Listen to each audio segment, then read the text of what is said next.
The Senate do suspend Senator Natasha and Akpabio for 6 months for a total violation of the Senate Standing Rules 2023 as amended for bringing the presiding officer and the entire Nigerian Senate in general to a public opprobrium. Those in support of prayer one say aye. Aye. Those against say nay. Prayer two, that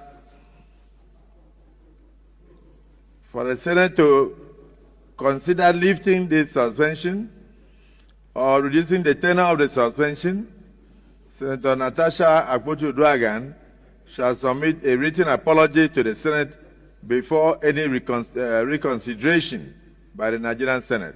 Those in support of prayer two say aye. Those against say nay.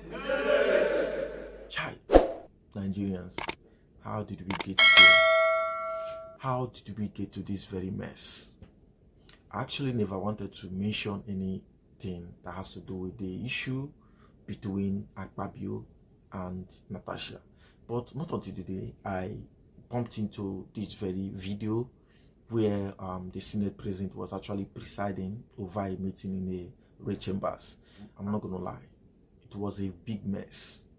You know, in as much as the issue wasn't substantial enough to be discussed within the red chamber, I also consider that people would also not play God. These are two adults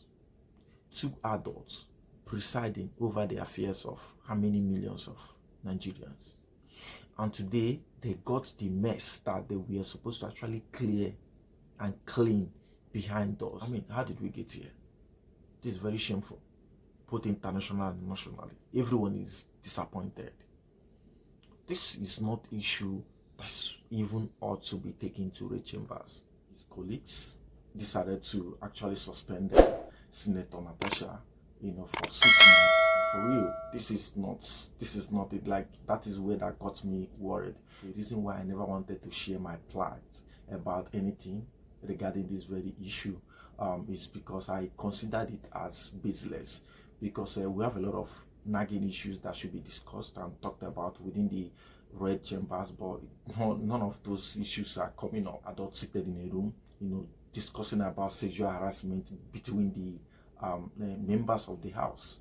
It's kind of very, very funny. Majority voted against the woman. That's for her to be suspended. It's not right for a member in the Senate to be removed act of legislative function within more than 14 days. But here we are talking about a period of 6 months. Isn't that funny? Can't this country just get it right for the first time? Can't we just get it right for the first time? And this is what we've actually allowed to be playing out continuously. Never wanted to react or say anything about this, so it's fine. Here we are. Let's see how it goes.